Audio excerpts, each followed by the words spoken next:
Hello, and welcome to Take Me Through Your Day, and welcome to Season 4.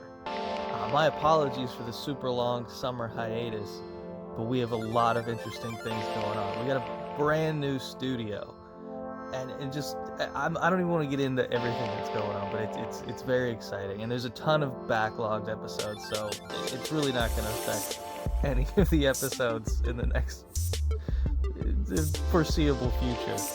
But it's still very exciting. On this episode, we have a nurse, and if you were ever considering this job, if you're, in high school and you want to go down this path, or you're just thinking of a career change or whatever, there's a lot of really good information here, and I think you'll really enjoy it. So I'm gonna leave it at that. And as per usual, if you or someone you know would like to be on the show, we can be reached at TakeMeTYD on all social media and TakeMeTYD@gmail.com. Enjoy the show. So, what do you do for a living? I'm a nurse. All right. Or like Is there any specific title to? Is it just nurse? Yeah, it's just nurse pretty much. All right, fair enough. Yeah. Let's dive back into how you got there. In high school, did you have an idea what you wanted to do with your life? No. All right, so take me through that. You get through high school thinking... I didn't know what I wanted to do at all. I knew I needed to go to college. Then when I got to college, I was like, well, I'm gonna have to pay this back, so I should probably figure out what I can do for that. And I always liked the body and things like that. I liked science, so it kind of fit together as I took more science classes, because I went for a general, it's like a general, I think, what was it? It would have been like math and science. I can't remember. It would have been a very basic biology degree, I think, or something like that, which is basically your next step would be you either go to med school, which I couldn't go to med school, or you do like physical therapy or physician assistant, something like that. Generally speaking, were you a good student? In high school? Yeah. No. Okay. In high school, all right, no. So how not good? We talking bad, or are we talking like just middle of the road kind of? C's get diplomas in high school. All right. Like all C's. Yeah. And it was C's. Unless it was an easy class, then you got a B. Yeah, makes sense. All right, so you start going to college, you taking these classes. Did anything click at any point? Like, what was the decision-making factor that brought you down this road? I had to pay for it, so I was like, I should probably make it worthwhile. So I was an A/B student in college. Even in like the real hard classes, I either got A's or B's or like high B's. Were you just like really into it? Like, this has to matter now It because has of the to money? matter, yeah. Okay. Because it was like game on. In high school, as long as you can get accepted to a college, it's fine. Because then you can go. But then college, you have to kind of... This is when it matters what you can actually do in life. So I kind of decided... And my parents were like... They helped me out a little bit in college. So they said if I didn't get good grades, I'd have to come home. So... Did you go locally, or were you out of state? No, I just went to a state school. So Okay. it wasn't bad. It was Right. affordable. It was close. It was a good deal. Okay, so you get the ball rolling on that. Can you just give us just a little bit of insight of what someone would expect if they start going for these types of classes to get where you are? It's gonna be like your basic sciences. You're gonna do chem, bio, and like microbiome, which is learn about the cell. It's just like amped up stuff you've already learned in high school. Yeah. Just like further and more content. I never really noticed that until I wanted to like start learning anatomy for other things. I didn't realize how much they like push biology even before you start anatomy. I didn't know that was a thing. Yeah. Well, that's the interesting thing is I never took anatomy in high school. I wanted to. It's just like I was kind of do the least amount of work possible in high school and get it over with. But when I got to college, I took anatomy and it was like awesome. Like there were so many parts of the body, and then I also had an anatomy lab, and that was amazing. So we actually got a cadaver, and like I was able to like isolate tissue and do all this cool stuff. Like, see the muscle right in front of me. Like, touch it, isolate it. What was the first cadaver you guys did? Did you do like a cat first, or did you do? No, we did it. You jumped right into it. We did a person. Ooh, jumping right in. Now, how much hands-on time do you get in those type of situations as a student, not as a class? As a student, our anatomy labs are like a couple hours, so like 2 to 3 hours. And you basically rotate through. It's like you're with kind of like not 3D printed, but like those type of like plastic versions of anatomy. And then you had a rotation where it's like probably like 30 minutes of like you're back in the actual like with the cadaver. And I'd say, yeah, like that's like once a week. So like probably 30 minutes once a week, but you're not. That's still pretty hands-on. Yeah. And that's just for a semester, and it was really cool. And then the coolest part was, and I felt most useful is and so part of the anatomy is just like knowing what things are and what they're called and like identifying them, and I mean that's really all it is. And our test, like you had the plastic models where you would go, what is this? And it was, I don't know, something random, like humerus, basic, and then there's like parts of the humerus. Yeah. But then you go to the cadaver, and it's like, what's this? And it's labeled, and it's got a little stick, and it's actually like a real person. You're like, cool. that's the sciatic nerve, and the sciatic nerve is like that big. And you can like, what is that, the size of like a marble? How would I say Like a penny? I'm just trying to like translate it to audio. Yeah. A little bit thicker than a jump rope. Okay. That's like, imagine just seeing that. It's the most white you've ever seen. Really? Like That's it's like as white. I wish I could explain it to like people listening, but that like a white sheet, like it's, a super it's white. unnaturally white. Wow. Yeah, which is really cool. It's fascinating.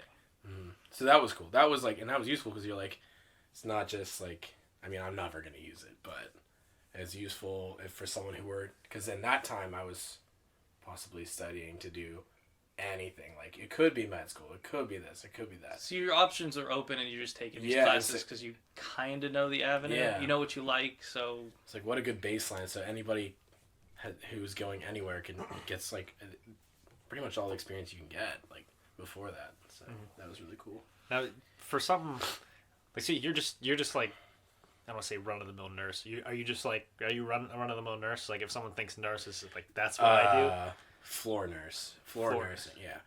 Because nurse you can do a lot, but floor nursing is like in the hospital on like a med surge or post-op floor basically. all right, So well, post-op, that's a really good. I would say post-op. That's well, pretty good. we're gonna get into that. I just want to just mop up the college time. Like, how much time are you spending? Is a 4-year degree plus more? No, it was just 4, but I had to get accepted in a nursing school, and because I didn't go into originally.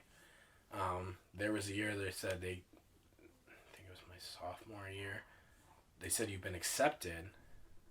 No, it was my junior year, and I applied my sophomore year, and they said you'll be accepted in this class, not next year, but the next year. Yeah. And I was like, okay, well, what do I do? They said, just fill credits, and then when you get to when you get to your final nursing, you'll just have to do nursing stuff, and you won't have to focus on anything else, which is what I did. All I had to do my last 2 years was just nursing. So you went for a total of 5, right? Yeah. Just well, one my extra last year. 3 years. The third year, yeah. Now, is that always the case, or is it because you didn't know what you wanted to do right away? It was because I didn't know what I wanted to do right away. So potentially you could have just went straight from high school to nursing school? Yeah, I always get confused with the timeline. So the nursing, hands-on nursing at the school I went to is like first year, prereqs, second, third, fourth. That's just like, that is like more hands-on nursing. So me, because I came in my junior year, I actually had to go 5 years, so I got an extra year, but my last 2 years were just nursing, strictly.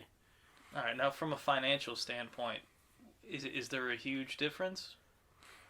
Having that extra year? Was it like paying for a whole extra year of college, or did you actually cover a lot of ground that helped? I covered enough ground, it was okay, but I also was like an RA or dorm advisor, so that paid. It was like, I didn't stay at college for 2 years.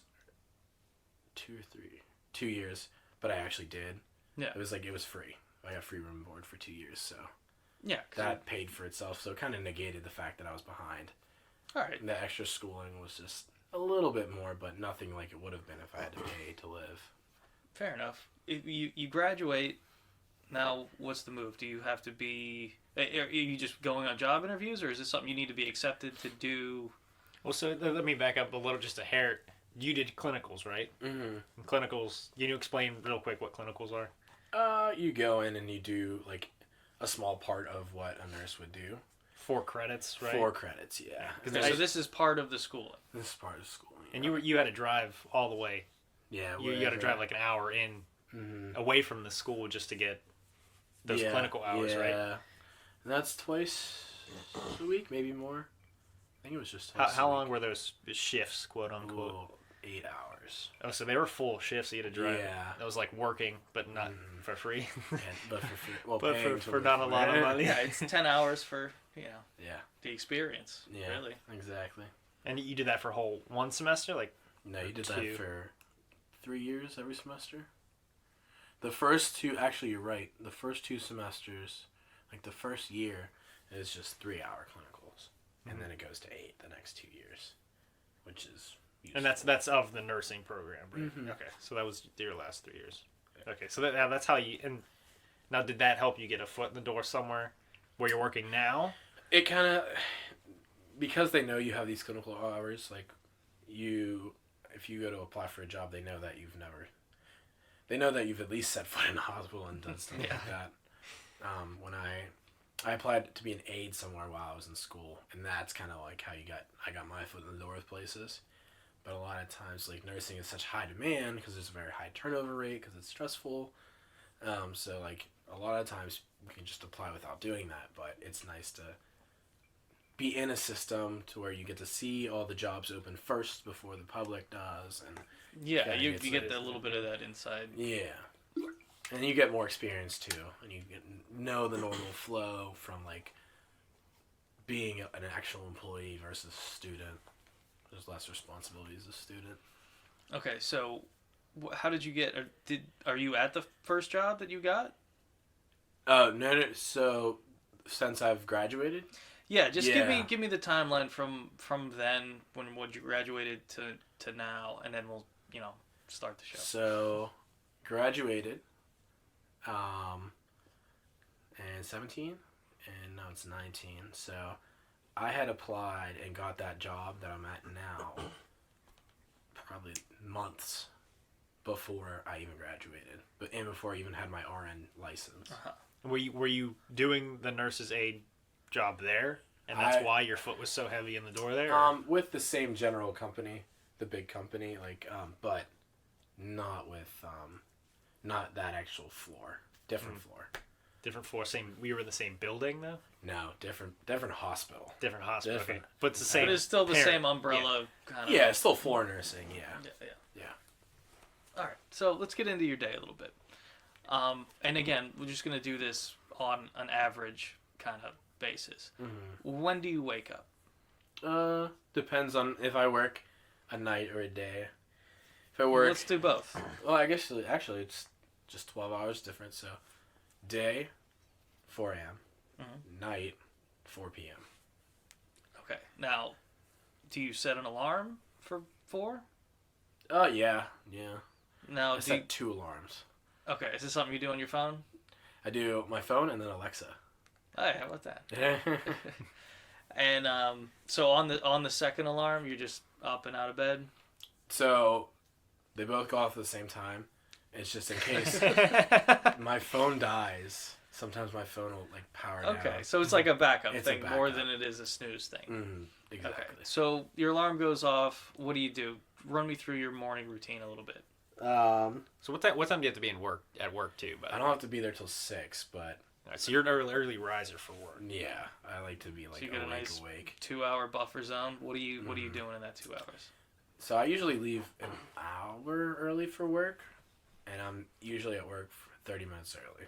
Okay, Not- so not commute because- time's like a half hour? Yeah, I would say commute Okay. time's a half Well, let's hour. go back. We're getting a little ahead of ourselves. Mhm. So you get up. What's the next move? What are you doing? Get in pressing go on the coffee, because I usually make the coffee the night before, and just hit it go the next morning, and then shower, do your daily hygiene stuff, get dressed, get my coffee. Usually only takes like 30 minutes to do that, and then everything else is kind of just like deciding whether I'm gonna eat or just like relax until then, because I like to be up. And then I leave at probably like 5:05. What is an average breakfast for you if you're having one? If it's not cereal, I'll do like actually anything. A breakfast sandwich. Ooh. Breakfast sandwich. What kind of cereal if you're going for cereal? Cheerios. All right. With just Cheerios or anything on them? I remember when I was a kid. Heavy amounts of sugar. Is sugar on them? Yeah. I was saying, remember when I was a Plain kid? Cheerios, mad sugar. All right. And then so if in that window, if you do decide to relax for a little bit, what are you doing? I'm watching YouTube. Probably watching highlights from the game. Any game that was on, like whether it be NHL, NFL. Just watching the highlights, trying to keep updated with it. All right, so you get out of the house, you start your commute. What are you doing during the commute? You listen to anything? Yeah. I'm usually probably listening to just Spotify, anything like the popular music of today on Spotify. Like I'd say Spotify's top 50. Just So yeah, it just that's it got you. It figured it out. Just it. so you get into work. What's the first move? Do you have a parking space? Do you go into parking garage? Parking garage, or if it's daytime, there's an off-site park.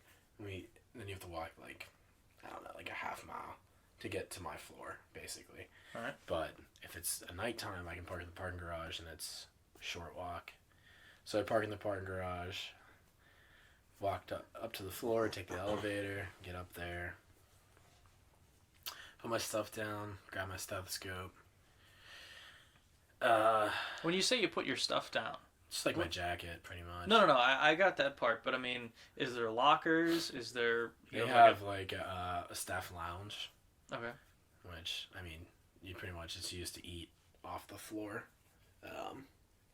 But sometimes at work I just snack. I don't really eat. But anyway, so I put all my stuff in there. There's like coat hangers, lockers. We have like 2 square lockers we're allowed to use. So grab my stethoscope out of there. I have separate shoes. Sometimes I have, if I remember, I'll leave my shoes at work just to bring an extra pair. That way I don't have to bring my shoes home as much because there's like hospital on them. Put my coat up and then grab my assignment, which is printed out by our secretaries. And, I just see what patients I have, and then I just look up history, meds, plan, and kind of think about how I'm going to go about my day from, like, that moment forward. And it's nice, like, to do that a half hour earlier. That way you're not, like, pressured to do anything else but, like, just plan out how you're going to do your shift. Are you taking patients off of another nurse directly? Yeah. You usually get all the same as, like, another person, and they're just, like, passed all theirs off? Or is it kind of like a... Like, if you've had the same patients the day before, they like to give you the same patients. Yeah, I can see it. But if you're fresh in, you haven't been there for, like, 3 days a week, all new people, so then you just kind of get what you get. They usually try to make it not, like, for really heavy people, like, hard to deal with, like, max assists, all that, time consuming. Well, basically. okay, I'm glad you said that. What is the rundown? What's like the number of people, and what are the kind of, when you said max assist, like what are the levels of things that you might have to deal with along? So it's always different, like how many patients you'd have. Like every floor is different. Mine's like a post-op floor, so nighttime we have 5 to 6. Never more than that usually, which is really nice. And daytime it's like 4 to 5. Because daytime more things are happening. Nighttime, it's a little more chill at night. You know what's gonna happen. Like things are planned. There's no one just getting discharged at night. They're not usually doing surgeries at night.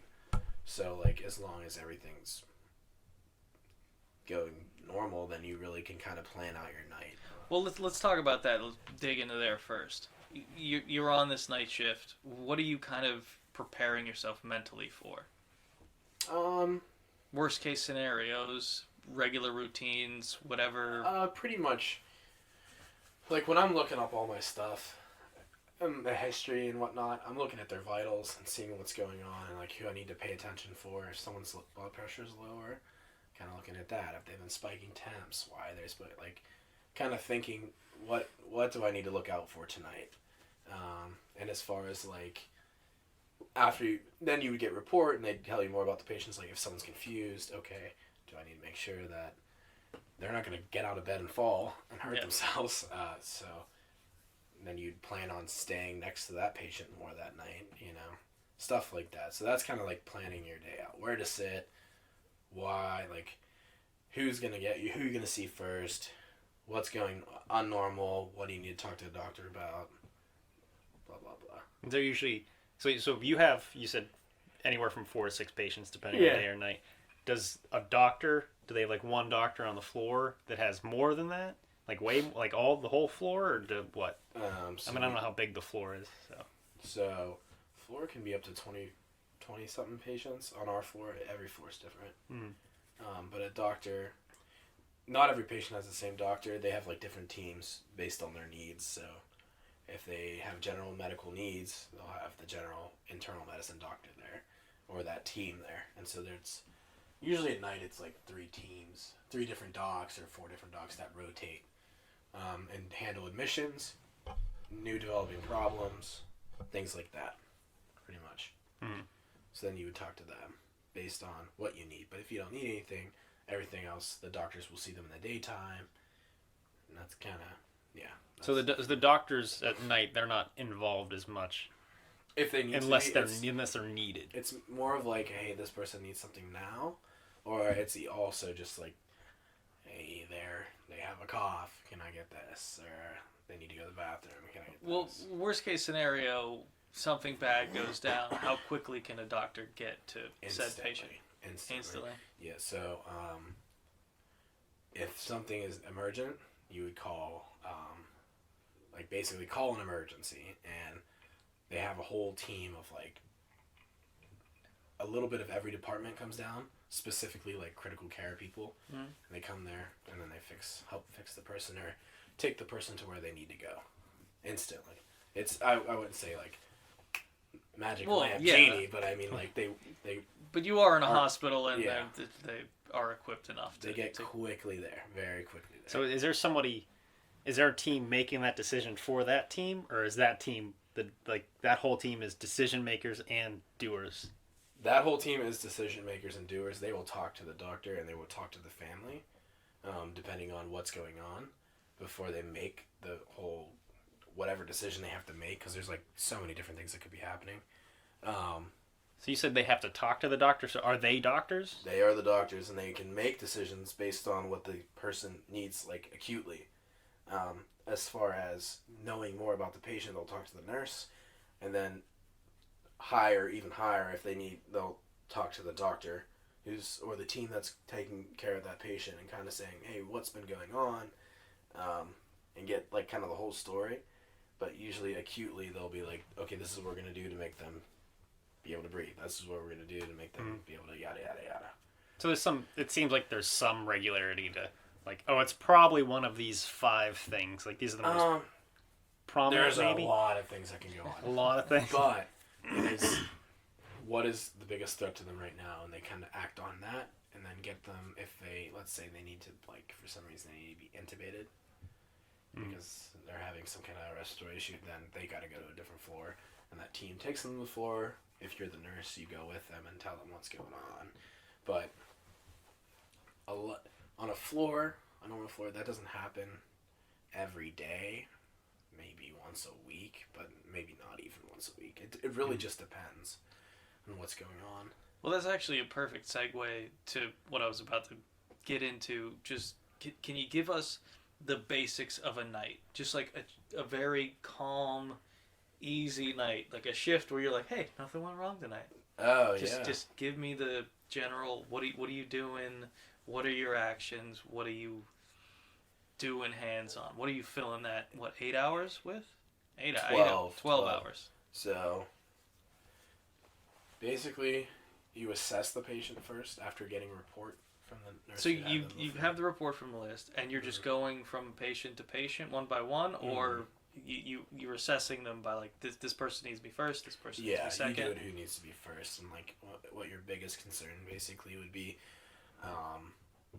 So, you check them out, check them all over, make sure their skin's good, listen to their lungs, listen to their heart, check their legs, check for swelling, ask them chest pain, chest spread, like all the raw good, like, threats, like all the threats. Okay, do you have a specific checklist? I know you just did give me a whole list of things, but, like, do you a checklist in your head? It depends for, like, what's the patient's there for. Like, if they're there for, I don't know, like, you could say, like, a knee surgery, you are gonna do neuromotor, like, you're gonna assess for blood clots, like, a bunch of, it's a focused and then a general. Like, you'll check all the systems off in a general, and then the most, like, pertinent thing you would do a really deep, but usually you always do a general. So it's like for everybody, I'm checking their vitals no matter what. Right? Oh yeah. And, like, it's based on the doctor, though. It's like anything that every normal patient should have going with them, you would be checking on. Like what? I would hope you wouldn't have blurry vision that you never had before. I would hope that you didn't have chest pain that you never had before. You would hope that their heart is regular if it was regular before, so you're listening to it, feeling it. You would hope that they don't feel suddenly short, like having chills or anything like that. Or there's like a large list, but you're asking all those questions. You shouldn't have new numbness. You shouldn't have a loss of vision. There's, like, so many things you could go into. Like, there's so many. Like, is there dizziness. something obscure that people wouldn't really think about? Because, I mean, like, this is all like, oh yeah, you should see a doctor if you're, heart's racing or something like that. So some weird case you came along. It's like, I mean, that's if your not heart rate's, like, high and you're just sitting in bed or sleeping, that's odd. Unless you have some history of it, that's how you are. But normally most people don't, because, I mean, your heart rate goes high when you're walking around or running, because it needs a higher demand or whatever. But if you're just laying there, so then you have to address it, call a doctor, they can kind of look into it, make sure then you would check their vitals again, do things like that, just like making sure if you find something abnormal, it's either explained and something's being done about it, or that's their normal, or that you can make a doctor aware so we can get working on, like, fixing it, basically. So you're more of like a find out what's wrong than tell someone. Well, you should a nurse is always just trying to prevent, like, knowing a patient's at risk for XYZ and making sure they're not experiencing XYZ, and then also knowing a baseline, assessing them, and then if something's new or changed, making it a doctor aware if it's, like, something that could be, like, threatening. So making the people who need to know about the patient aware if something abnormal is happening. Right, so there's a million different ways your night could go then. Yeah, there's a million different ways, but usually it's like, so like I said, after I assess all my people, you kind of look into what their needs are right now. Like, if they go to the bathroom, you take them to the bathroom, blah, blah, blah. Then, whenever their meds are ordered, go through the meds, pass the medications, pass their whatever, if anyone has, like, IV medications that are random along the way, you hang those at the time you're supposed to hang them. 4 hours later, you check in on them again. If they're sleeping, you can kind of let them sleep. This is at night. The day, you can kind of, like, hey, if you just had knee surgery, move your legs. Can you do this? No more numbness. You don't have any numbness or anything. And then at nighttime, you'll have, like, blood draws. We all have blood draws pretty much at the same time. You'll do all your blood draws, like, 2 a.m. For some reason they have. So you literally have to go wake people up, like, hey, it's time. Time for me to draw your blood. You also have to get vitals at night time, too. Most people, like, a lot of times, if they're every 4 hours, you have to get them. So we try to do everything that we could possibly do at that time, do it. Yeah, Like, we woke you vitals, up. We're gonna knock it all out. We're going to knock it all out, and then you can go back to bed. So how do you... This is a sensitive subject for me. How do you wake somebody up gently? Because I feel like somebody like that's laying in a hospital bed, you really don't want to spook them. Yeah. Do you have like a tactic you use? I do. I usually have like the most gentle light by the door. I turn on, and I give it a couple knocks, and I say, a patient's name, and then they'll kind of wake up, see a little bit of light, and they'll realize it's me. I'll be like, hey, gotta do stuff for you. Okay, see. Now, are there any real heavy sleepers that you really got to get in there? Yeah, then you got to kind of give them a little shoulder touch or like something, and then they're kind of like, why are you waking me up? But, I mean, if someone wakes you up, it's never a pleasant experience. Like, Yeah. Well, I mean, I kind of want to dig into that a little bit too. Like, do you ever have any like irate people that you wake up and it's just like unheard of? Yeah. Oh, yeah. A lot of people are very good about it. A lot of patients are pretty Well, I don't want to talk about the people that are good about it. I want to talk about the people that are terrible about it. I want this to be a little bit of a cautionary tale for people who want to get into this field and be like, hey, guess what could happen? If you want a cautionary tale Let's hear it. for nursing, oh man, there's a whole field of mental health full of cautionary tales. And every patient has the option of having like their own personality that's harder to get along with, or a mental health issue that makes them more difficult than the typical patient that would be harder to get along with. And those people, I would say, are kind of the people that need the help the most, because they're going to be people who are most often in the hospital. Yeah. So do you have an example? Just, you don't have to go down a list of stories, but like pick your favorite right now. And you can totally speak in generalizations. In general, we've had people. I've had a guy who was smoking in his room, and obviously there's oxygen in hospitals, so there's a risk for fire and explosion and all that. So you don't want to smoke in your room. He was just literally sitting in his hospital bed smoking cigarettes. Trying to hide it, and I said, "You can't do that." And he said, hide that.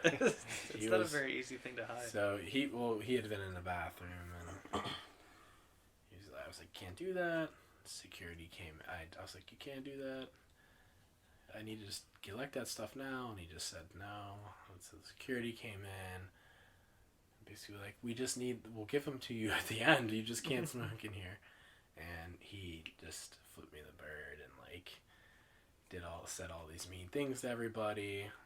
And I'm not quite sure the whole story with him because I had him for a short time, but he was very unhappy, we'll put it that way, that we had done this. And it makes it very hard to do your job when you're dealing with someone who's unhappy because they can't do something dangerous and you have all these other people to care for. So that is frustrating in and of itself, because you're trying to take care of these many people, but this person right now is stopping you from doing all of that just because they do something that they probably always do at home. They just smoke. Is there some alternative? Like, can you give them like a nicotine supplement? Exactly, of some kind, and that's the alternative. You give them a nicotine supplement of some source, usually, if they're gonna be that destined to like smoke. Well, that's what I mean. As long as they have an alternative, it's like, come on, guy. But sometimes it's just some people. I don't know. That's the difficult part with healthcare, is like you're not just taking care of and fixing something. You're dealing with a person who may or may not want to do that way. Yeah. So I can complain about retail and food all day, like restaurant working and everything, but yeah, this seems like a whole nother level, as opposed to just getting somebody their food or it's different when you start putting needles in people. Yeah, and that's the other hard part about it, is there's a lot of pretty invasive things that you have to do to someone who doesn't want to be in the hospital in the first place, because no one wants to be sick, or no one wants to need to be in the hospital, and that's the thing you kind of got to focus on, is they don't want to be here and they don't feel good right now, whereas you're getting paid to be there. So kind of got to remember that, even if they're being seemingly irrational, but it's probably rational to them, because from their point of view, this is pretty terrible. Now, in your schooling or in your like pre-hiring process, is there any type of class or training or anything just about that general empathy of like you do have to sympathize for these people because you have to understand whatever crazy situation they're in, you still have to deal with them. Well, it's there is a specific class, I can't remember what it's called. Oh my gosh. But there is something like that. That's the whole thing is it's that. But as well as mental, like knowing mental health well. Yeah. And not acting like if someone's like shouting like you're gonna burn in hell, go die, like that sounds pretty terrible, or like I'm gonna kill you. Well, if they have like schizophrenia or something like that, I mean, if you didn't know that, it seemed pretty threatening. Yeah, it's still scary, but I mean, but you got to be prepared for. But you got to know those things, and like if someone's shouting that, they don't mean it. They just don't. They can't not say that because that they have something going in their mind that there's no way that they can control it. There isn't. Some people are mean, but some people are sick, and those sick people may seem pretty mean sometimes. Yeah. So I assume you have some pretty thick skin. You don't really let any. It's just you gotta remember that when people are in the hospital, they don't have much control over what's going on, and it's scary for them a lot of times, and you're trying to help them, but you gotta understand that how would you feel if you were this person, and you go from there pretty much. So none of that bothers you. You've gotten pretty used to. Yeah, just I mean, I'm sure it happening. Acutely it'll bother you, but you kind of have to understand that this person, I have to take care of them, and you plan to take care of them the best you can, even if they are, every time you go in there, they're cursing you out or something like that. You still have to do your job, and you have to respect their rights. So if they're refusing something, explain to them the risks of them not having it. Like, most doctors will have to do that, like explain the deep risks of everything. But if they're refusing, like they don't want to be stabbed with a needle, well, I can't just stab you with a needle. you have to consent to it. So that's the. Well, all that being said, just because we're going down this avenue, on the subject of your mental health, dealing with patients dying, dealing with patients that are kind of losing it or not.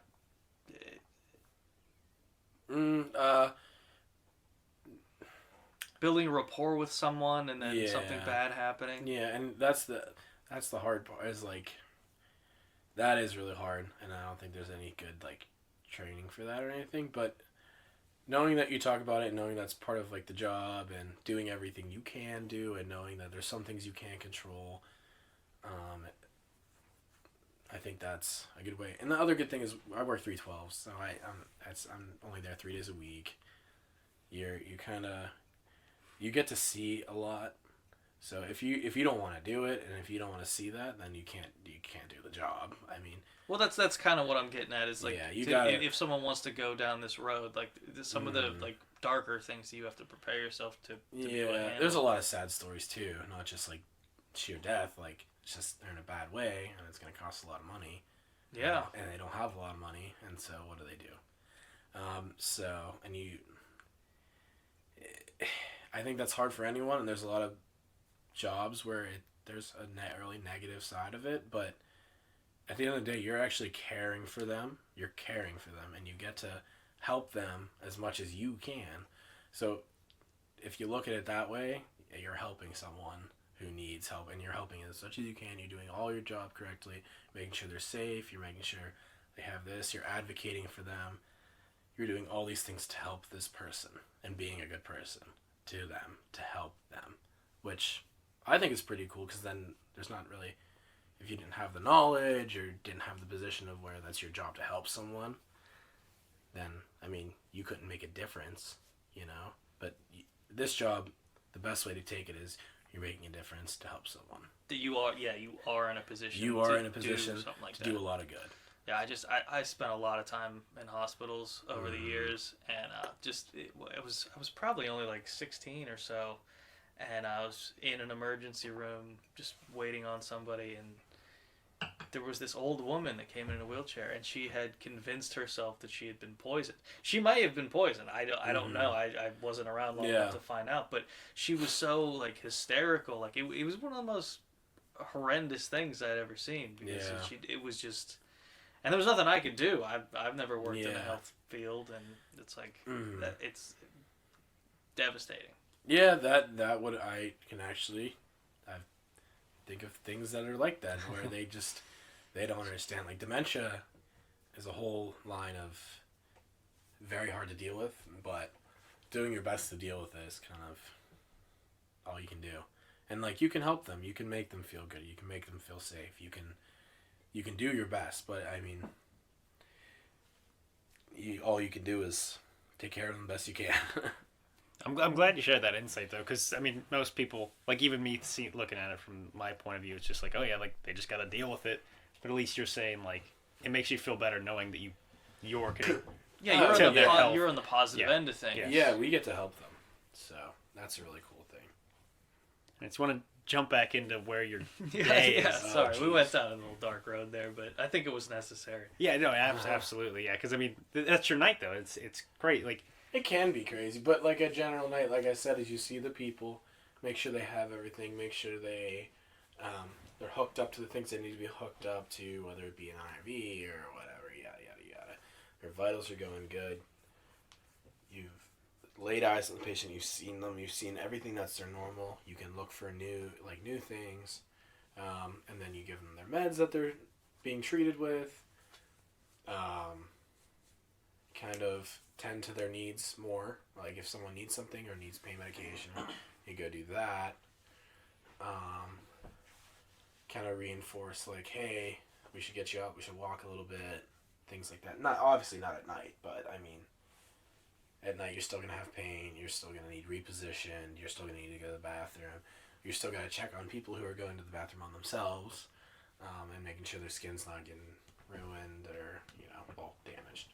No, so, you say, like, is that more of a fall down risk, or what's the... No, so, like, if someone's, like, physically can't move themselves, you need to make sure they're either, like, they're on an air mattress, but they're also, which is going to turn and reposition them on its own. Yeah. Or you need to be getting them off parts of their skin, because when you lay on parts of your skin for so long, it cuts off blood flow.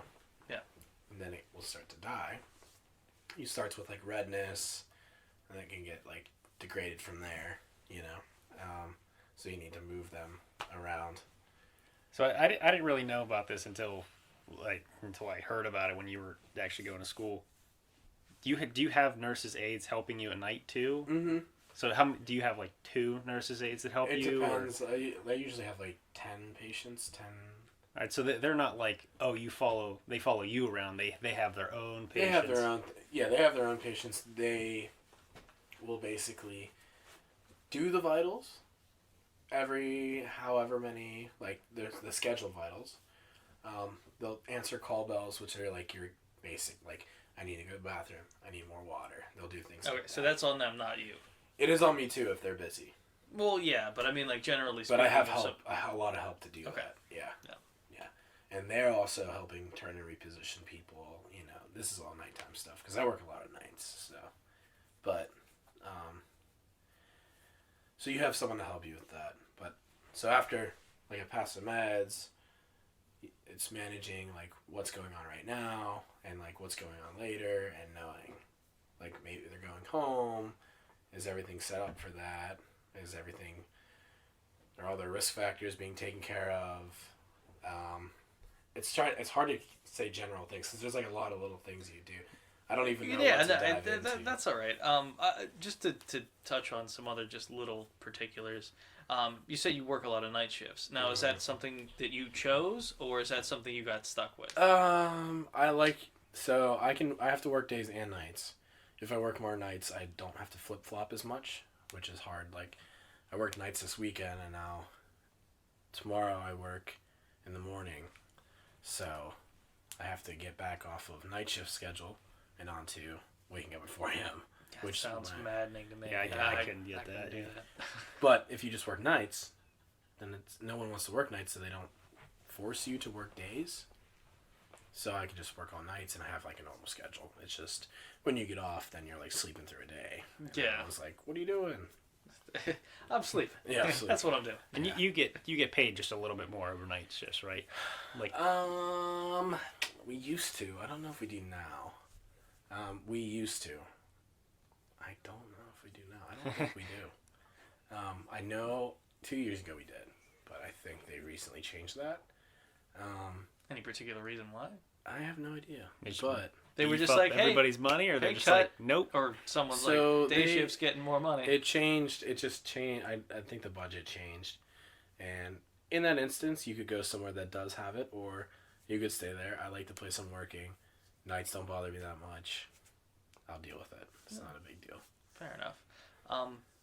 That being said, do you have any pet peeves about the job itself? I mean, again, you don't have to get into any specifics, but I mean, like, just general things that would bother you. If someone was listening to this and be like, oh, yeah, I probably shouldn't do that anymore. Oh, like what would turn them away from doing No. nursing? Well, or whatever. let's do both. Something on your end and then something that patients do that bothers you that could easily be remedied. There's Pick your top. I can't even You're get just like, into this top. drives me up a wall. There's Spill. a lot of. You can give as many as you want. Yeah. There's no rules here. I'll say, sometimes in nursing it feels like everything's happening at once, and there's a lot of things happening that are important. Okay. And that's very stressful. And it's you're in charge of the people and their lives. That is very stressful, and sometimes it feels like a little too much. And that's just how it goes. But there are people to help you, but it's still, you're stressed out because you're worrying about X amount of people at the same time. Yeah. And then you have family members too who are also worried, and you're just doing the best you can to try to make sure everything goes right. But sometimes in life things don't go right. Well, let's drill down on that for 1 second. You're dealing with family members. Is there anything that you could just impart to the universe to say, like, hey, if your loved one is here and you're dealing with a nurse, maybe you shouldn't say this, or maybe you shouldn't do that. Like, give me a minute. I've been here for 10 hours. I think it's different because every nurse is different and every patient has different needs. That's, again, why I was trying to keep it general. It's so hard. I know it's difficult, but...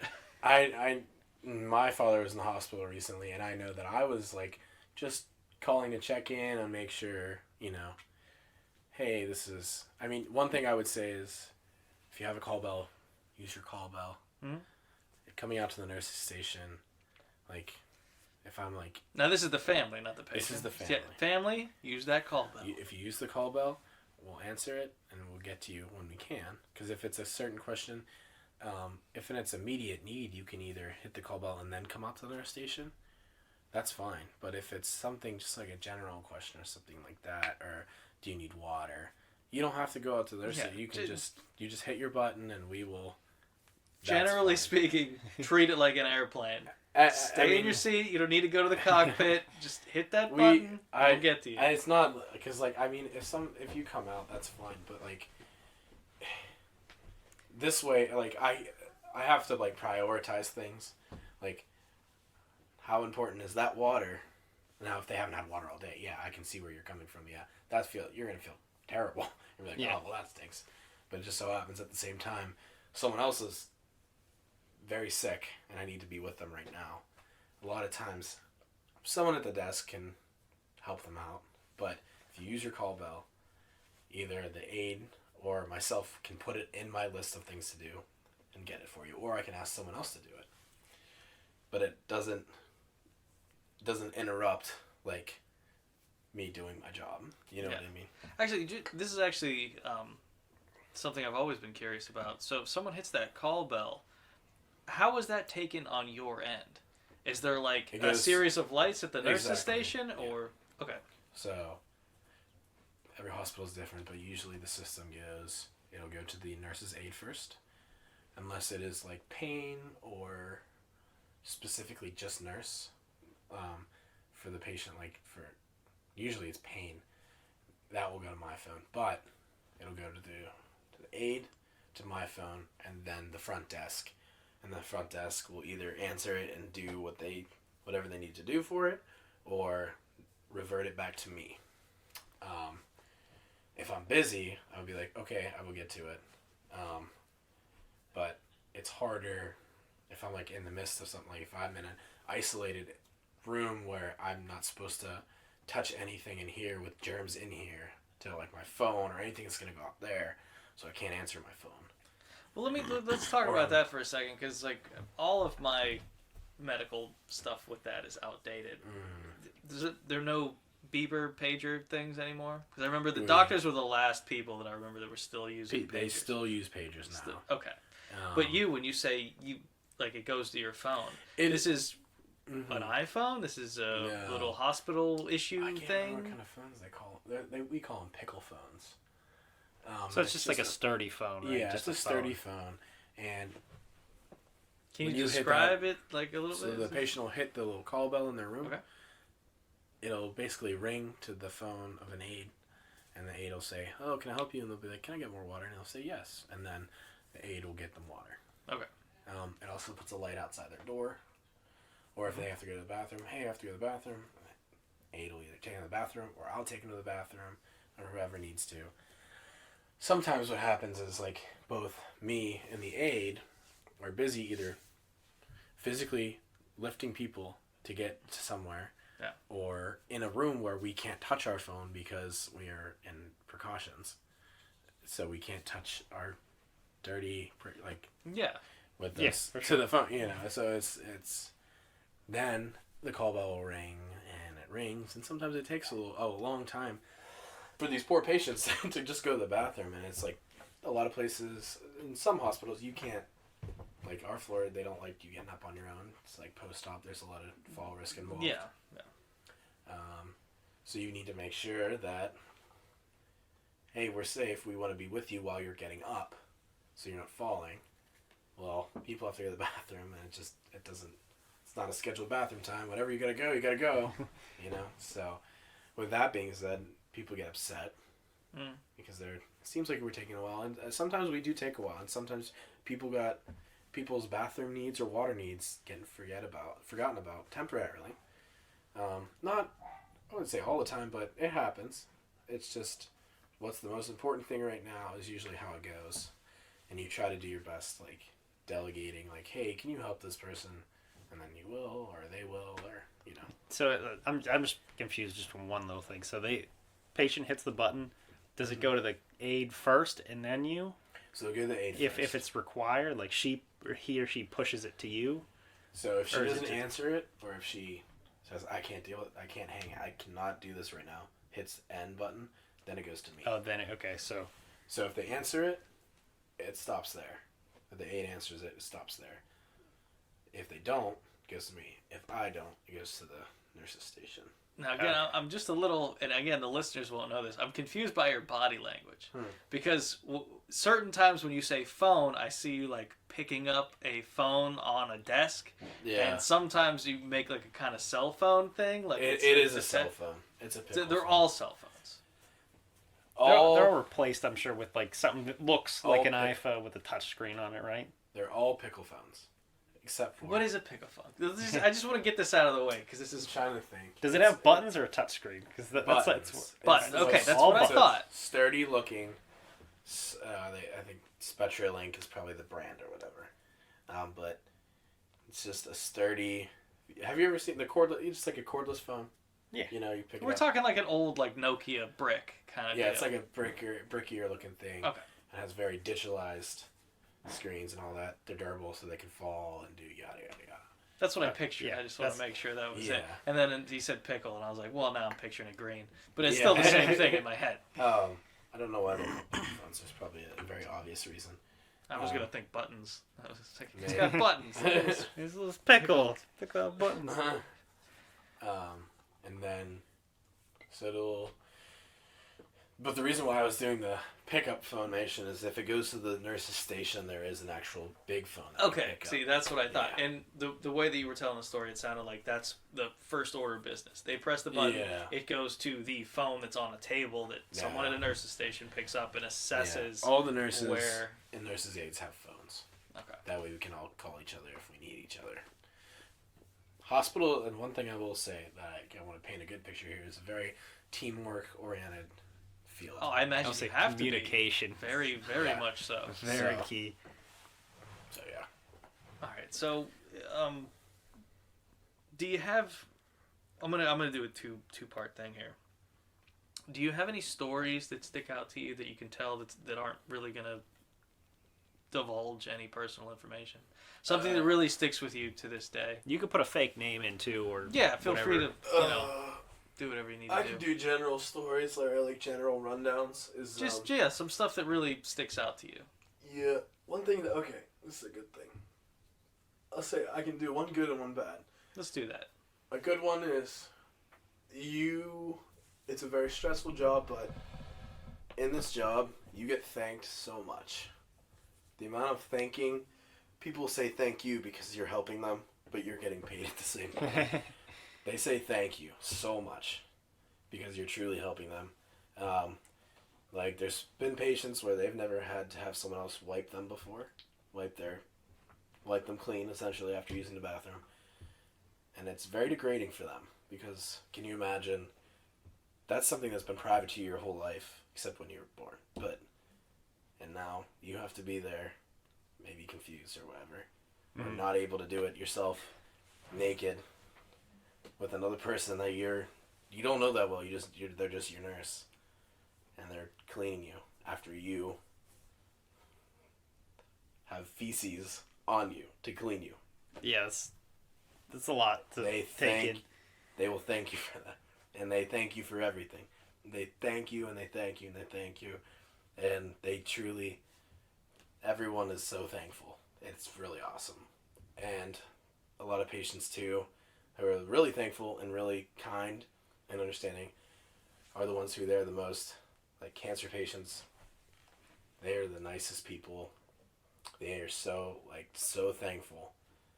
Even with their situation, they are so thankful. That's awesome. I'm trying to think of a bad. Sometimes it just really seems like how would I explain this? As far as bad, I would say sometimes patients seem like they just hate you. Well, And they're just saying, and this is going back to mental health, they're saying scary things, and you can set boundaries of, hey, you can't say that, but a lot of times it doesn't matter if you say that. Yeah. And it's just that, I would say, is bad. That's pretty bad. I mean, that's bad. Yeah. But So you being a male in the nursing field, do they tend to give you patients like that more? Or is it just not? Well, yeah, if there's Like an someone aggressive patient. Yeah, aggressive. if there's someone who would benefit from having a male or prefers a male, then yes. But other than that, you get who you get. Well, I mean someone who would be volatile more so. I mean, you're a tough enough looking guy that someone probably wouldn't try to fight you in a hospital bed. Anyone who's like that, if there's not a male, obviously any nurse is going to have to take that. Well, yeah, And you I mean, just obviously, you got to have care at any point. Yeah. But, I mean, if you have your pick of the litter to anybody, it's like, this guy's off his rocker. Yeah, Are they going to be yeah. like, you dig that? Yeah, you might want to take it. Yeah. Yeah, they do that sometimes. But then again, if I'm not there, then someone has to take it. Well, yeah, I mean, obviously. But it's just, and it's knowing your resources. Like, if it's someone off the rocker, make sure you're not blocking yourself from the exit, and make sure you can call security and have someone help you. I've been hearing that a lot lately because we've had a handful of people now in the healthcare field that's like, stay close to the door. Yep, don't Yeah, ever there's block a lot your of, exit. know your exits. Never put Yeah. yourself Have a in game bad plan. situation. Yeah. Which you don't think about on the outside. Nope. No. Especially if you're not someone to attack the nurse. Yeah. So, and it just makes me think of that scene. You ever see The Devil's Advocate? Mm-hmm. That scene where Charlize Theron at the end just stabs herself in the neck. It's Oh like, my oh, so someone I drastically. I had a patient. I was like, I can't remember what we were doing, but helping this patient stay there, changing him, and he was a bit confused, and he just swung at me, and I caught it out of the corner of my eye and was able to duck. But he was a bigger man who was old and confused, And whew, if that had hit me. Yeah. You have to be ready for it, but I mean, you don't want to expect someone to punch you, but... Yeah, you get a little bit of that old man strength coming Oh, at you. man. That'll ring your Yeah. bell. That will. All right. Well, to wrap this part up, I mean, you can chime in afterwards too. But the second part of what I was talking about is, do you have any advice for someone who wants to get into this field? I would say, yeah. I would say if you're gonna become a nurse, become an aide first. Know what it's like. That way, you're not so involved in nursing that if it's not for you, you can leave. Know that what it's like. Know that, okay, I'm gonna have to do this, this, and this is how people can be sometimes. If you can get that experience, it's like from an aide's point of view, I think that's a very... What is an aide's general duty? Just to... Toileting, helping them with like daily care, like brushing their teeth and all that kind of stuff. All those like personal needs that are like it's a more basic. You don't have to know what this medication does or do this. Yeah, it's like okay. So vitals. it's the basics. The basics. And what's the schooling for that? Is it like anybody there's can like apply? a There's just certification. training. There's okay, training. There's a certification. Yeah. There's like an aid certification. And is it so? It's a general aid certification. Mm-hmm. It's not like it's like this nursing hospital. assistant. Okay, so it's like a 2-year degree, or like maybe degree like certificate. I can't remember. I can't remember how long. If you're saying certificate, I would guess it might be just a year. Actually, when I became a nurse's assistant, I was in nursing school and I had completed this many clinical hours. That qualified me to be an aide. So I didn't have to get the certification that you needed because I was in school and I had done clinical hours and theoretically had the knowledge to do that. So that qualified me as to become a nursing assistant. Okay, but that's a very practical first step. Yeah, but I'm saying doing that, if you're not sure that you want to be a nurse, do that first. Because then you'll know this is how it's going to get. And everything else is kind of like, if what you're interested in is like nursing and like doing the things like passing meds, knowing meds, patient care, like changing dressings, doing IVs, doing like all assessing stuff. That stuff will come, but there's a part of it that you need to see, which is the aid part. So do the aides do the IVs and stuff like they that? Can. They can. Okay. Which is another thing is like if that's all you want to do, then you can do that. But the basic part of like toileting people, making sure their skin's good, like rotating them in bed, taking care of their skin so that they don't have sores, dealing with patients who are confused at night and helping make sure they're safe, they're not going to fall. All the kind of things that are also stressful, do that first because that is one of the more harder parts of nursing, as well as other parts. But that is the part a lot of people can't deal with. Yeah, and you'll get it. You'll get a feel at that point. You'll either want to do that more, or you won't want to do that more. So. Well, that brings on another personal question to me. How low on the totem pole can you be to be someone who takes blood? Because I have had some just like, you know what a vein is? You like just you got good just veins. I can stab see me. from a I got mile away. excellent veins, but I've had people like oops. Like I don't. I'll do it. let me do it. So how unexperienced so can you be to be just someone who takes blood? It depends on your hospital taps system. IVs. Hospital system, like what qualifies you for it. Usually it's like an advanced nursing assistant. That's like the lowest. The next lowest would be a phlebotomist. I would rather have a phlebotomist draw my blood, but there's a lot of advanced nursing assistants that are so good. They are basically better than phlebotomists. I mean, it depends. It really depends. So what's a phlebotomist? A phlebotomist is someone who's trained in drawing your blood the best way possible. So that is their job. That is their job. Blood. They draw blood. Now, if you go, because this is exactly what I'm talking about, I'm not going to say the place, but if you go to a place that literally just draws blood to take tests, they should be pretty darn good at drawing blood. Would they be a phlebotomist? They would be a phlebotomist. Okay. Yeah, they should be a phlebotomist. And there's no other feeling that I can describe. Those people are phlebotomists, usually. The needle being in your arm, and then them doing other stuff where that needle starts just like jiggling Turning. around as it's in it. Yeah. Oh, I can't even describe it. Sometimes your vein will like move, like it, like if. Oh no, I'm a great patient. I know. Sturdy and. Just Well, like, your vein take isn't it like and- there. It's like in a part of the tissue where it can go back and forth and all that. No, this is. Trust me, I know what you're talking about. Like if your skin, like you see how my skin indents. Like sometimes the needle will do that. It'll push the skin away and that before it enters, and that's painful.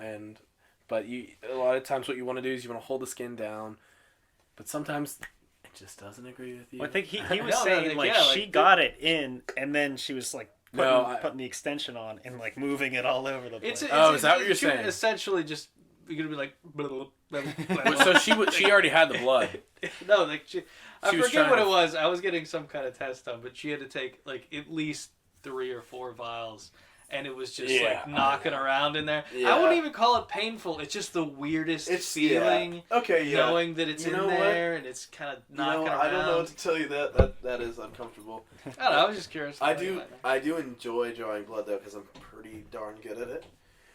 I have a lot of patients say the person last night, like they kind of hype it up, like if you miss, it's gonna be the end of the world, and which is completely fun because it stinks getting your blood drawn. It's awful. It is just, it is terrible. But it's nice to be, well, if you're good, go in, get it, and then be like, oh, that was painless, and you're just like, that's Nailed right, it. it's And that's painless. how it's supposed to be. Yeah. All right. Do you have anything to add? Well, do you have I anything to add? actually Then we'll get into the fun all I stuff. can say is I apologize for it being scatterbrained. There's a lot of things going through my head. Like We got like, a lot of uh, information. Yeah, there's a this lot. was good. That's There's- all we need is an there's information so dump. many things that I can't even like. Obviously, you have to go to school for it, so it's like. Well, for yeah, me to this go isn't a down class. the line. It's just like. yeah. But there's a lot of things you need to look out for, and there's so many things that come to mind. But yeah, it's a good career and it's exciting and it goes quick and. You get to see a lot. You get to help a lot of people. So not to stick on this blood drawing wagon for any longer, but when you're in school training, like what's the first thing you draw blood out of? Like, do they have something that you like They test have a on? fake like, arm. A fake arm. Okay. And the veins are like Does it your look like- veins. They're huge. Does it look like real? It looks real, and really what it is it's like there's a tube system, a plastic tube system underneath like plastic skin, like silicone skin. That your objective is to go straight into it, and that's all. There's not a patient who's gonna say "ow" or like it's just Yeah, you get to really. it's just the general idea of it. And then the first time you draw somebody's blood, are you doing like, I just have is that like a class where you just like get to draw each other's blood? There was a class where it was like my training as an aide. I was gonna be an advanced aide or whatever, and I remember. You picked a partner, and they drew blood on you, and you drew blood on them, and Ugh. I missed. Shit.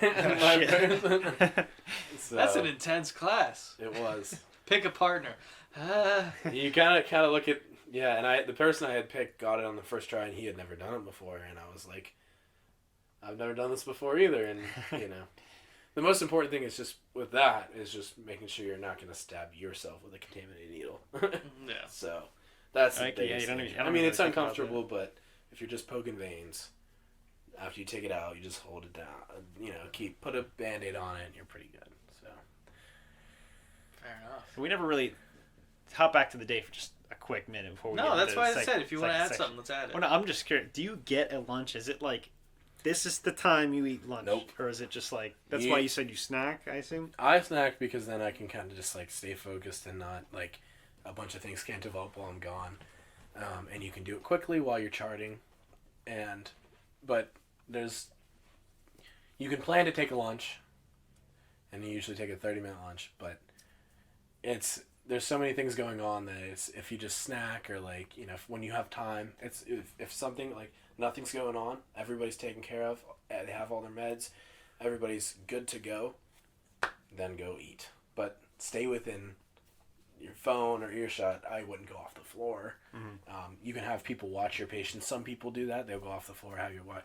But it's nice if you just are there. Yeah, I can imagine. I'd want to do that too. And do you get breaks at all? Like, it's just like, if you don't have anything to do, you can like sit by your computer, chart, or just like you don't have to be. If all your stuff is done, then you don't. If you've stocked and done all those like housekeeping items, I mean, you don't have to do anything. But there's not a lot of time like that. Yeah, I can imagine. So let's dabble into that too. Is it the little household items like what? Just like stocking, like making sure you have like gauze pads or like alcohol swabs. And is it like flushes. on you, or is it like you have to go somewhere to get them? Go somewhere to get them and bring them to. We have like, usually there's like a location where you can find those items for when you need them, or like in a cart or something like that. And are they also in the rooms? I assume, or are you stocking? They can be. It bit? depends on how the floor is set up. Sometimes they're in the rooms. But there's always a general location that's close to you that you can grab those things. And you want to make sure that is filled from, like, the main area. So. Do you have any other? All right, I do. I want to touch back because you brought it up. I was going to leave it alone, but you brought it back. What are you snacking on? Ooh. Because I imagine it's got to be some kind of, like, it's something to sustain you. Like, you're not having a meal. Yeah. I mean, what are you doing? I'll snack on, like, maybe chips or... like a sandwich from the vending machine downstairs. That's what I usually do. It's not completely healthy. It's not completely. That's what I do. That's rough. It is. I was hoping you were going to Vending say machine like sandwich. some peanuts. You can have peanuts. There's like a store downstairs that has like peanuts, like sandwiches, all that kind of stuff. Was it Lunchables? Oh yeah, that's so that the brought up pinnacle of health. That Lunchables. just sparked a question. They have fruits and stuff too, but who wants that? Do you have to worry about like if you have peanuts? Do you have to like wash the hell out I of didn't your even hands? think of that. It's a great Yeah, question. so they don't really tell you about that, but like I mean I always do. That's also why I don't really eat peanuts at work because my biggest fear is someone has like an allergy to it. Mm-hmm. Peanuts or anything like that's typically like anaphylaxis allergy. I don't eat at work because who knows. Yeah, I can imagine. Yeah, it's just like, this is my fault. But if you do, it's probably best to wash your hands vigorously.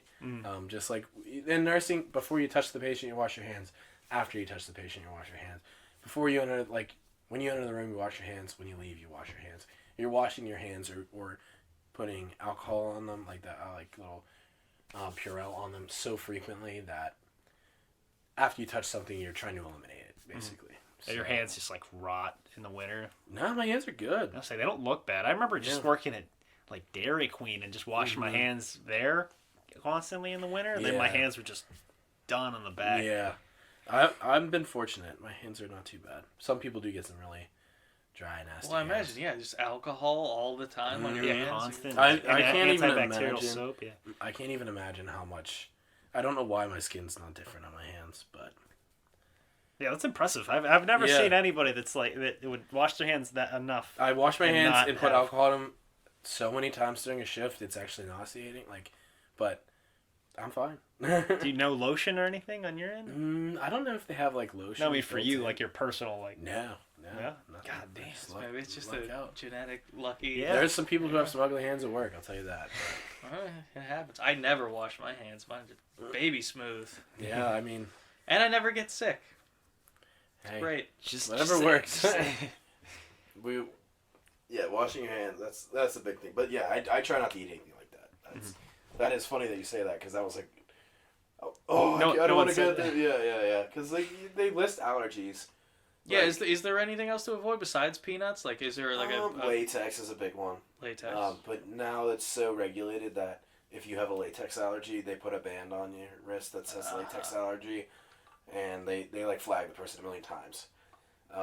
Most equipment the latex has been eliminated because the allergies were so severe. So I just keep thinking of questions. We're gonna have to do a follow up. We can do a follow up. Let's just get into the fun stuff, and then we'll track you down and get you. Well, wrap up your day real quick too. So you get off your shift. Yeah. We totally blast past that. So it's the end of your shift. What are your duties? My duty is to make sure my meds are passed. Patients are like where they have to be. Sometimes they have to get up. Make sure that if there's anything like pertinent standing out, like a new development, it's taken care of or forwarded to the next nurse. But really, after you pass all your meds for that person and you've charted on them and like said all the things you did and basically like what you saw and all that kind of stuff, then you tell the next nurse what you saw, why the patient's plan, baseline assessment, really like if you held a medication and why you didn't give it, or like any new developments. You're now, when you say you're having this conversation with them, are you like sitting at a desk, or it's just like, hey, you're coming in, I'm out? Sit at a desk and you tell the next nurse, and it's like you say patient's name, blank, age, what they're here for, what's going on, past medical history, like basic assessment, anticoagulation if they're on it, if they're not on it, all that. There's so many things, but you run through all that so and then the nurse can ask you any questions they have about like maybe like how they move or like something like that, or if they have any restrictions, blah blah blah. A lot of it is in the orders, but it's good to like know the patient's baseline, and that's kind of what you're saying. It's just having that face to face to and then but some places like you go into the room and do that there, and that's really good. Like so you go into the room and do it in front of the patient. Say, hey, is it okay if we do your report about you in front of you? And you're swapping out so he or she is comfortable with. Yeah, and so they've been introduced. They see the patient.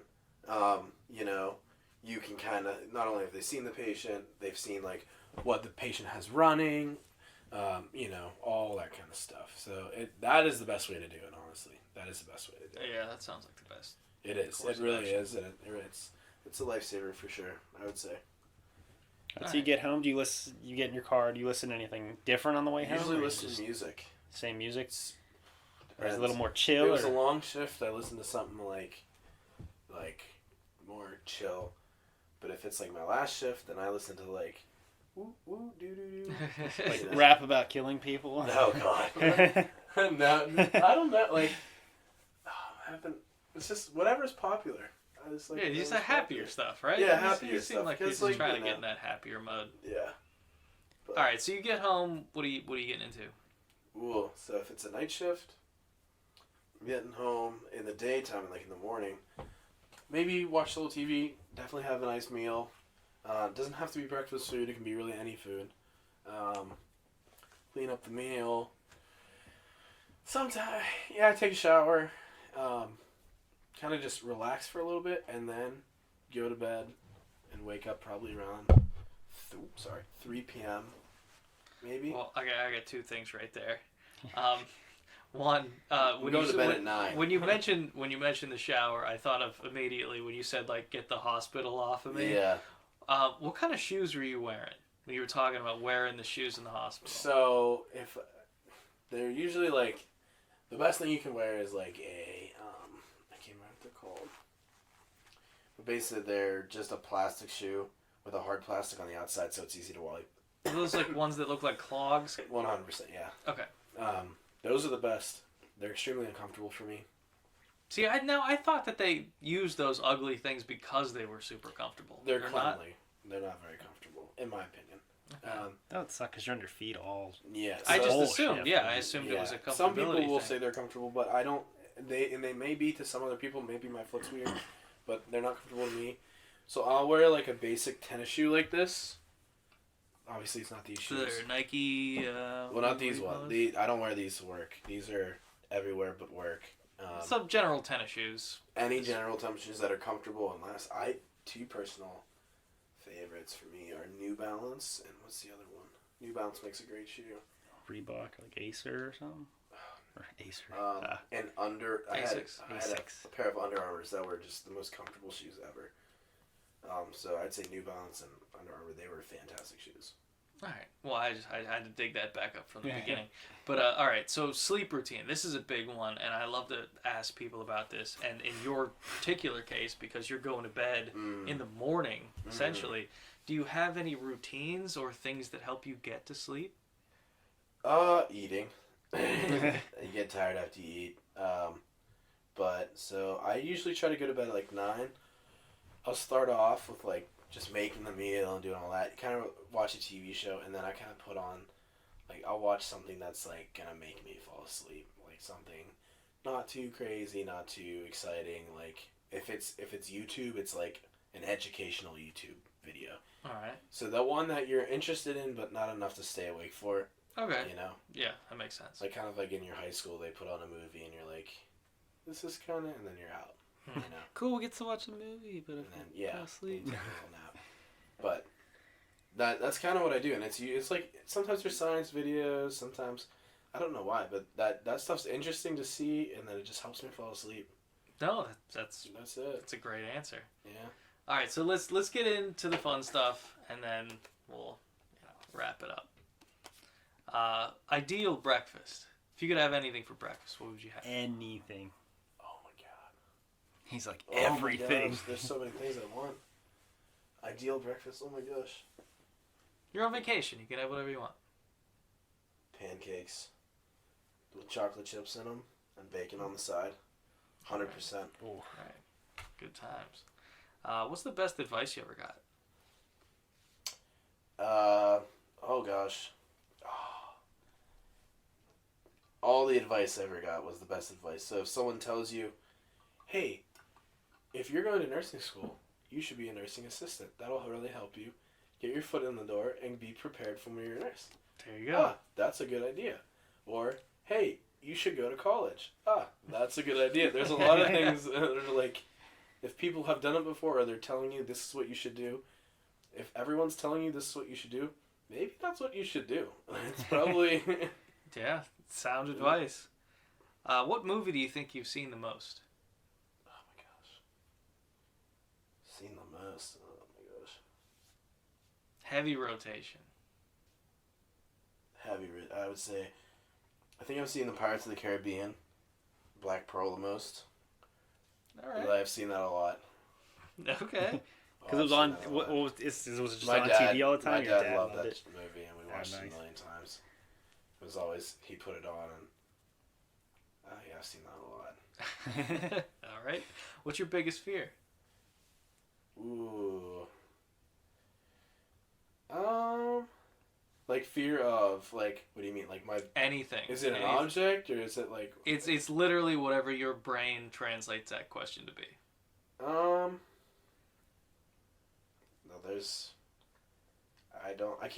nothing that, like, I immediately think of, oh, this could be the worst thing that could ever possibly happen. But I think a terrifying fear would be dying through the route of being unable to breathe. That sounds pretty horrible. It sounds pretty horrible. Whether it's suffocation, drowning, I mean, like, anything like that, that is terrifying to me. Yeah, that scares the An shit out airway of me. being constricted, that's terrifying. Yeah. I used to watch Baywatch as a kid, and anytime they'd go underwater, I'd hold my breath, and I'd just fucking lose it for how long they'd be under there. Mm-hmm. Terrible. It's scary.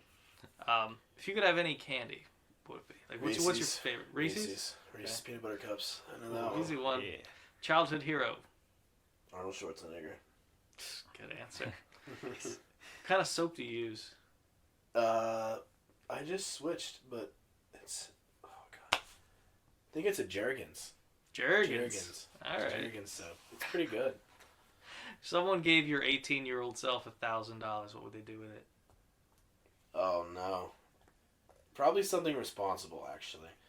If I got $1,000, I would probably use it for college. 100% I would have used it. That's a for very college. responsible answer. What about now? Someone gave you $1,000, you can do whatever you want with it. Ooh, man. Oh, do I know what to do?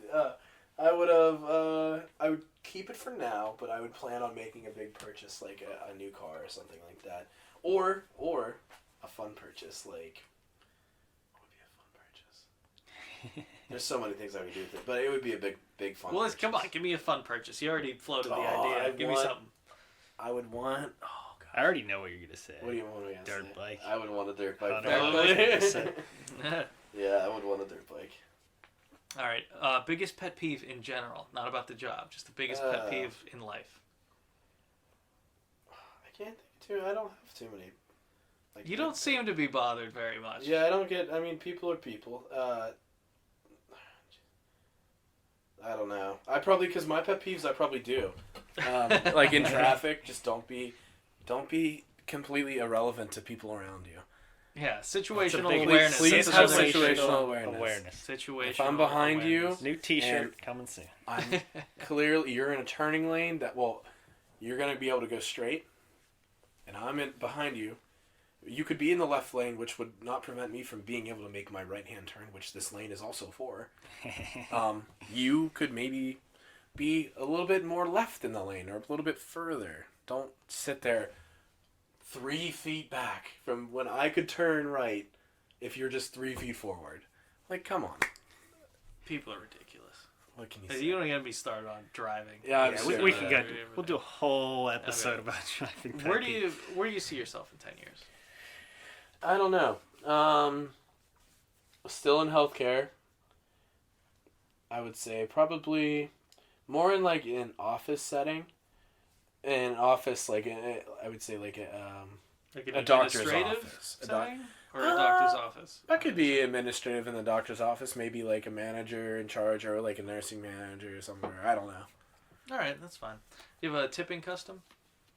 What do you mean? Tipping at When you go to restaurants or restaurants. cabs or I think whatever? tipping's very important. I think those people are in the service industry and they are doing the job and taking a lot of crap, so you gotta tip accordingly. Mm-hmm. So I'd say the lowest you should tip is 20% in my opinion.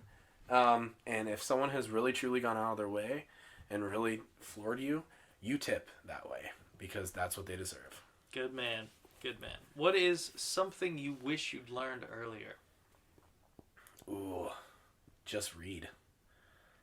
I think that's a great answer. All you need to do, you can do anything you want. If you just want to, you can just, all the information is there, just read about it. Just, if you're interested in something, go online and read about it. Yeah. You know, people, or in simple, in class, you don't know how to do something, read somewhere to find out how to do it. You don't need everyone telling you this way, this way, this way. Read your book, read the instructions, read, there's so many, just read. Yeah. It's like Don't Good Will waste your, Hunting.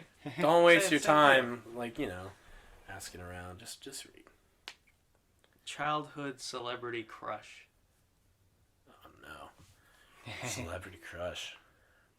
And we're talking like young, formidable years, not like, you're in high school and everything. So, wait, we're like, talking like early on. Were they in a like, movie or something, or like movie, anything? TV, music? Any whatever. remotely who's famous. that lady that was in Fantastic Four? The red-haired girl. No. I think it's Jessica Alba. Jessica Alba? I think it's No, Jessica no, Alba. yeah, you're right. Yeah, You're right. that's who- Yeah, it was her. Jessica Alba. Right? All right. For Not only sure. is that a good answer, but I think you might be the second person to say that. I Really? could be Yeah, wrong dude, about she that, was- But yeah. Jessica Alba, super fun. That'd be funny. See, like I idle hands. She was so. Think of the right person, right? Jessica Alba. I don't Yeah, know. it's. I'm right. Yeah. I'm either You're right right. or I'm editing it out. Either way. Moving on. What's one thing you'd change about yourself? Laziness. Other than at work, I'm a little bit lazy at home. I could try harder on things like working out. I don't push myself. I would say at home, if I make a meal, sometimes I will clean it up later. I think the best thing you can do is get things done when they need to be done and actively seek out things to do. That way you can get ahead. I don't do that enough. Well, I could see coming back after a 12-hour shift. And just be Yeah. like, yeah. maybe well, fuck Screw, those dishes. screw everything. Yeah, Me time. No, I get that though. Because there's no better feeling than, I mean, this is just me personally, but like cooking, having everything ready, and cleaning as you go. That way Yeah. you're done with your meal, And and, then you it's don't like have everything's to- clean too. Yep. I'm It's done. nothing sits there and stinks. It's a good feeling. All right, what's the hardest time you ever laughed? Oh, there's been so many times. First one that comes to mind. Oh no, there's been so many, and I can think. When you ask that question, I think of the most recent one. Mm-hmm. Go with that. Playing poker with my friends, and there's a childhood one with me and you that I laughed a lot on. Do That both. It's a million. Yeah, I'll tell you. Go to the poker one. We'll first. go to the poker one first, and we're sitting there playing poker and have a good hand. There's a couple kids who don't really know how to play poker that well, and now I'm starting to see that they're picking up on how to play poker. We're not playing for money. Everybody's learning, so this is great. So we're betting, and I'm getting real excited because I'm throwing down like large chips now, like putting them in. They're matching. I'm like, that's a great move. Like there's a lot he could have. I know what I have. There's a lot they can have, and so you're thinking they're really getting into the game. So my buddy, they're like, okay, show your hands. And we were all drinking at the time. My friend had been really drunk. He lays down his hand. He sees my hand, and I had a flush. Lay it down, and he goes, lays it down. He goes, ace, king, queen. And I look at my friend and I go, what? Because he truly thought that was a good hand. Ace, queen, king. We were playing Texas Hold'em. So a flush is fantastic. You know, not the best, but he lays it down with absolute confidence and goes, ace, queen, king. And he had bet more than half of what he had on the fact that he was pretty sure that ace, queen, king was pretty good. Excellent. And then, the childhood one with me, there was two. We had been on the trampoline. Oh, and God. Hates being rowdy. And I tackled him. The trampoline netting snapped. And we got stuck in like a little sack. And my face was like up against him. And his legs are like up on my face. Your foot was on my face. And Yeah. the only way you could get out was if you put your foot on my face. And I'm just like, and you were just like, I told you not to be this aggressive on the trampoline. And that was We're just hanging there like a ball sack on the trampoline. And this one's a little more graphic, but this is a true story. I can't remember. He had been, for some reason, you spit really far, and it landed in my ear. It was like a flying willy. It was like the middle. It was like early A winter. flying willy. I've never heard yeah. that before. I love it. And I was like, oh my God. Completely grossed out. Middle of winter. And the pool still had some water in it. And I went and shoved my head in the pool to get this out of my ear. I forgot about that. That was really funny. Fantastic. Guilty pleasure. Ooh. Oreos and milk. Ugh. Okay. And I'll down. This is why it's guilty. I'll down a whole double stacked Oreo like box in one sitting. Not a sleeve, a box. No, it's a whole box. Whole box. That's guilty. It's guilty Yeah. as fuck, boy. All right. What type of music do you like and why? Anything that sounds good, and I'll tell you why. Because I don't think there's any style that's like the best. I think if music sounds good, clearly it sounds good. And music is a form of entertainment, so you shouldn't have a genre. I mean, you can. Maybe that's entertaining to you, but I think honestly, if it sounds good, I'm going to listen to it. I think that's a great answer. Because I music never is get that entertainment. answer. Yeah, I think everyone we interview was like this. Yeah, Maybe everyone has their particular stronghold. Yeah. But it is, yeah. Yeah, Everything is good if you get the good stuff in. Yeah, it's whatever. if a good song comes out, I'm sorry, but it's a good song. Yeah. People will just, it's a good song. I agree with that. What's something you're bad at?